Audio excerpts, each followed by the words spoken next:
it was about his love for his people and how he prepared a whole team of the most unqualified to be qualified in sharing the message with these people. So the work that I do here, and to be specific, is we work with tribal people. And as soon as you leave, like as soon as you leave Bangkok, there is no English. So 95% of this country does not speak English. So it's very, very rare if you find someone who does. And I just remember thinking like, okay, well, my strength is, teaching English. And so God, that's where he placed me to be an English teacher. And so persecution used to be very strong here. We are not far from something called the Golden Triangle, if you've ever heard of this. It influenced every village, and it was very, very dangerous, especially if you were a believer. Persecution is very heavy at the time. But now in this season of life, God has opened up a lot of opportunity to come and share his word. And so we have a couple of people from, where is it? We have one couple from the United States, actually. And God led them here with an entire family. They have 4 children, and they are translating a Bible. So they're creating a Bible for a people group that their language is still not in written form. Wow. So they have to learn the language of the people of this tribe, and then they have to translate it, or really make up each letter for the sounds, right? So they're making up alphabets, and then they're translating Bible. And so it's really amazing to see.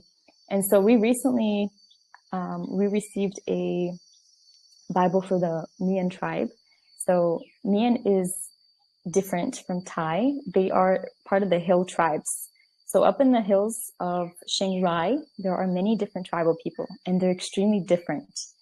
So many of them are Buddhist, many of them are animist, so they believe in different spirits, and it's very spiritual dark.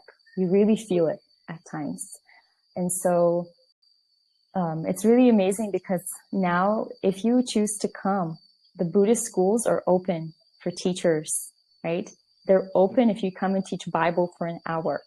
So what I ended up doing when I first started my ministry here was I would go to the Buddhist schools, and we would teach all day English. And English is such a luxury here, because nobody really comes down to this region of the world. So these children, a lot of them, it's their first time meeting a foreigner. And a lot of them, it's we want them to feel encouraged to also learn English in the future. So we had the opportunity. It was just it was me and a couple other people, and we would make a whole program. So at the end of after teaching, they gave us 1 hour to teach Bible. So we got to sing with them, teach a Bible story, and we also did a craft, and then we would pray. And so this was a cool opportunity for teachers to hear the message, and for students to hear it for the first time, at least to have that exposure. So it's really amazing just to hear that God loves you, right? You are loved. And it's really amazing just to have that opportunity. But I did remember I missed one thing. So going back to point number 3, the Lord sent someone to come with me, but it was very last minute. So originally it was supposed to be this one woman. She's been to Thailand. People know her here. People talk about her till this day. And she was supposed to come with me. She knows the culture. She knows the language a bit better. It makes sense. But at the last moment, something had happened, and her health went just downhill. So she was not able to come. And she called me and she said, I cannot go. And I'm thinking, wow, well, I'm leaving in 1 week. And this was like all of the other confirmations, right? I had them except this one. So I'm Mm, thinking, am I supposed to go or what's going on? mm, And I was really starting to be a little bit stressed, right? Because everything was already planned, and I was just worried for my family. I didn't want them to worry for me. mm, So in that time, I was always like coming into my brother's room, and I always tease him. And I said, Jason, come with me to Thailand. Come with me. And I would just tease him. And he would always say, Jess, you know, I have work. You know that, like, I cannot. And I said, I know, like, I have to work. But after a week, I really did that for like a long time, many months. And whenever I was like, I was really praying to God, I said, God, like, I still feel like I'm supposed to go with somebody. And the next day, Jason walks into my room, and I thought he was joking. I really thought he was joking. And he said, I'll go. That's it. And he just walked away. mm. I said, did I hear that right? And I said, what do you mean you'll go? You know what? It's such a process because you have to get your visa. You have to get like your funds in order. It's a lot of preparation. Mm, And all he said was, yeah, I'll go. I was like, that's impossible because with his work schedule, how? And within, um, so he got my parents' blessing within like 2 minutes, whereas for me, it took me almost 4 years. And, and then his ticket, everything worked out so easy.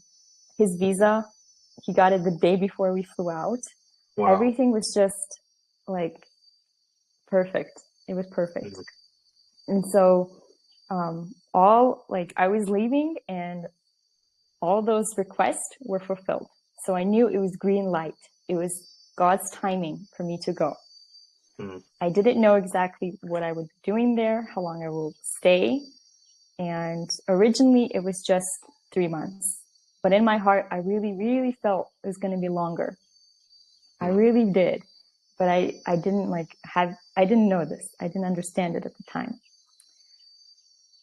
But yeah, that's a little bit about the story and the ministry that we do here. Okay. Now, oh, for for everyone who doesn't know, when exactly you left 2021, right? I believe it was 2022. Okay, okay, 22, and you've been there over there for now a little about 2 years now. So, and you're married, and yeah, you have created a life for yourself over here, and it's amazing. You know, I know that you do send us updates, you know, to the whole of Israel a lot. You know, the community that you are still part of. You're always you will always be part of the group here, but um, and it's just amazing to see, you know, what the Lord's been doing through you, and um, so, what is one of the most important things you've experienced since you've been in Thailand? I would say the most important thing is really reliance on the Lord Hmm. because um, he always provide. He always provides. Since day one, I've never had to worry about, you know, will I have enough or do I have a place to stay? He always provided, and it was amazing in the ways that he did. And I will say, the children, I really am just amazed by